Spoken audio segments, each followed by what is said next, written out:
Hi, this is Dylan and Jayne from Balanceology, and this is our third episode in our productivity series. In the first episode, we talked about the power of saying no. Then we talked about taking back your time. And today we're going to be talking about streamlining for success. Yes, so the main part that I'd like to start on with this, Dylan, if it's good with you, is on the topic of clutter, which, as you know, has been a long-standing favourite of mine. I absolutely love clutter clearing. Oh, I thought you were going to say you absolutely love accumulating clutter. Yeah. Keeping it and then clearing it out. But it turns up in various different shapes and forms in our lives, some of which are more commonly discussed, which is more like the physical kind of clutter. The other types of clutter, though, are things like your time, how you spend it, which is what we're going to focus on today. Your body, so holding kind of clutter in the sense of weight gain, water retention, holding thoughts, so sort of thought clutter, energy clutter, so other people's energy, you know, how you can kind of pick up feelings from other people and end up carrying things with us that don't really belong to us. And that all in itself is another series that we're going to do next week. But so today we're going to focus on time clutter, specifically on commitment clutter. So Dylan, I'd like to sort of do a little exercise with you, if I may. I'm always the guinea pig, so... I'd like you to think of 10 commitments that you have in your life. And you can do this at home. Just grab a pen and paper and make a list of the 10 commitments that sort of first come to mind that you particularly notice you give a lot of your time to. And then I'd like you to notice in your body on a scale of 1 to 10, so 1 being sort of low, heavy, not that enthused by, pretty meh about, and 10 being really lit up, really fueled by it, really, just energized. For each commitment, what score would you give to it? Okay, so hopefully you've got your list. And Dylan, we're not going to go through all 10 of yours because we want to be bore here you for a all. while. But if we take your top 3, so what do you have at the top of your list? I think at the very top is probably doing this, working on Balanceology with my boss, Jayne. So what would you give that on a score of 1 to 10 in terms of your enthusiasm and engagement? 10. Okay, you had to say that because your boss is sat right next to you. Yeah, they can't see you kicking me. Pinching a leg. Yeah. Okay, and number 2 on your list? Walking with my dog, our dog. Yeah. Blade. And what's do you give that? What's sort of 15. Oh, it's like my favourite thing to do. Yeah. Yeah. And number 3? Running with my running club, or the running club I'm a member of. Okay. Yeah. And what score do you give that one? 4. Okay. So let's stick with that one since it's a lower score. Obviously, you want to keep the commitments that really fuel you. So anything that's, I'd say 6, 7 and above, you want to keep it there. Anything that's like in a middle point, you need to explore. Is it a midpoint because there's just too much on your plate, and if you had more time and space you'd enjoy it more, engage with it more, or are there things you could tweak that would then bring it up higher in terms of how enthused you feel about it? Or perhaps it is just sort of dead wood that's not really serving you and is draining you. Definitely anything below 5 falls into that category. So I'm really curious then to sort of dig a little bit deeper regarding your running. So yeah, tell me about that. How are you feeling in your body when you think about going running, showing up for the next meet? I feel a bit kind of pressured, and I feel like I'm doing something that's not really what I want to be doing at the moment. I feel like I've been injured a little bit recently, and I haven't been able to run as much, and therefore I feel like there's kind of it's not so much the said pressure, but there is kind of the pressure to get back to training, and maybe I'm putting that on myself, but it doesn't really feel like it's what I want to be doing at the moment. And having had the time away from it for a few months, I've been able to reflect on how it felt actually going, and I was kind of get swept away into other people's kind of training, not my own, and feeling kind of I had to keep up with other people or do what they were doing. And that's not really what I'm about. I think I wanted to do my own thing, and it was great when I first started running in a club, but now I think maybe I've kind of seen it, and there's some really great people there, obviously, but it's just that feeling of, I think it's the competitiveness really is that I don't really enjoy. Yeah, okay. And do you think there would be a way that you could show up for that running and it feel any differently to that? Yes, I think I could feel different about it if I let those feelings go, I guess. Because no one's saying you have to be competitive when you're going there. I think it's just a kind of thing you can get caught up in or naturally happen sometimes, and for me it did happen that way. So I think maybe if I kind of just stripped all that back, but even then I feel perhaps the right thing for me is probably to just do my own thing for a while. Yeah.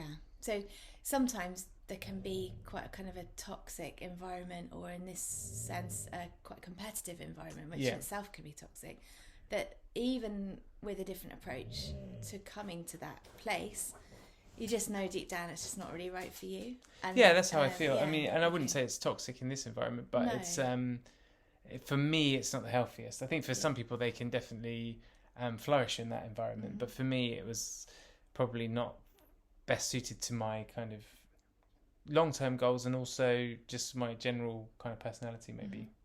So what would your life look like then without that commitment in it? What would change as a result if you were to drop that commitment? I feel like I'd feel a bit freer to be able to train at a time that suits me more, or on a day that suits me more, or days that suit me more. And just for me it's all about pressure, this pressure I put on myself and this feeling I have of not wanting to let people down, or doing it for somebody else and not for myself. And I think if that's not there, I could really reclaim my purpose around why I run anyway, which is really just for some fulfillment and for some time outside and to keep healthy really. Great. So letting go of the running club doesn't necessarily mean for you either that you let go of running. It means you discover or reconnect with the reason you enjoyed running in a different way perhaps as well. Yeah, exactly. It's actually going back to the essence of, rather than the essence of why I wanted to run, so rather than going down the path of I want to be quicker every week, which is for me just can feel like you're grinding your body into the ground trying to do that. Yeah. And I imagine there's a lot of comparing yourself to someone else. Yeah, there is. I mean, if people run, they probably know things like Strava and things like that as well. They can be, very helpful tools, but they can also be, without wanting to be, a kind of measuring stick of yourself against not only club members, but friends and peers and people you've known along the way. So it's how you look at it. But I think that's how I was looking at it, was through the lens of everyone's improving and I should be improving too. But that's not necessarily the healthiest thing. Yeah. For me. Yeah. Okay, great. We'll leave that there. Obviously there's more I could ask Dylan, but for the purpose of you at home watching and thinking about your own commitments, reflecting on the ones that are lower down on the scale in terms of your engagement with them, your enthusiasm for them, just contemplating them. What would it mean for you to let go of some of those? How might that change things? Does it mean letting go of that thing completely? Is there something else that's not an all or nothing necessarily? And what are you sacrificing as a result of holding commitments in place that you don't really want to have there, that aren't really lighting you up? So by letting go of something, you free up a space and a potential opportunity of time for you to do something else. Or indeed, as we've touched on in other episodes, for your own self-care, allowing space for yourself, which we will come to a little later in this episode. And something else that can help with this is to think about the commitments you have in place right now, the ones that are lower down. By keeping those in place, what are you then sacrificing? And where do you maybe feel resentful about certain commitments or people or places where your involvement with them might have started out as quite a healthy one, something that did uplift you, but something in the balance has slipped and then it tips it into a place where it isn't fueling you anymore, and maybe there's just some tweak that you need to make to bring it back. So looking at the scales, looking at what commitments you have there, and thinking for yourself about what you might be able to clear. And another area that links with clutter that I'd like to bring in here is to do with a sort of physical sense of clutter. but it impacts on our time. And that is when things are disorganized and we've literally got everything out of its original place, or it's never maybe even had a place in the first place, then we can waste a lot of time trying to find things. And in a work context, this can really keep people stuck, feeling like they have to be doing everything for everybody else, and they can't break free and get on with the things that are really going to make the biggest difference productivity wise, because they're constantly having to provide things to other people, simply because they don't have systems in place, they don't have things organized effectively. So if this is you, if that's sort of resonating and you're thinking, oh yeah, I'm the go-to girl for finding files because there's no system there and nobody can find anything, get that sorted. Make that a priority, because you'll be so much more productive once that's in place. And you may need to teach people where to go to get the thing, whether it's at work or even at home, because there's lots of things that you and I are able to sort of be interchangeable with, because we have systems where at other stages, like, we would have naturally kind of gravitated to have little domains of our own where I wouldn't have known if I needed something. Sounds so stereotypical of a man and a woman, but I wouldn't have known where to go to get a certain thing in the shed, for example, because you naturally tended to, that was your place because of the... Always in the shed. Because your bike's in there and there's things of yours in there. Like, so if I needed something that was in the shed, I'd have to ask you to get it for me. And similarly with like the girls' school uniforms, somehow I adopt the girls' school uniform. So we've realised I fold them. that we need to have those spaces organised and kind of kept on top of, so that if I don't have time to get the girls' school uniforms ready, you can just as easily find them.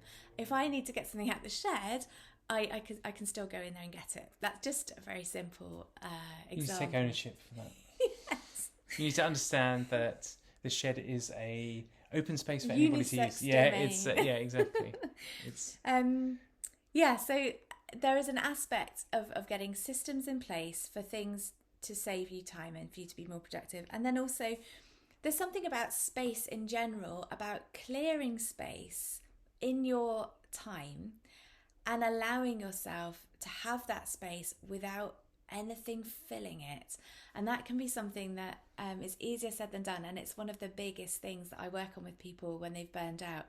It's been because they haven't been able to just be at ease with some space, and it shows up for them in every aspect of their life.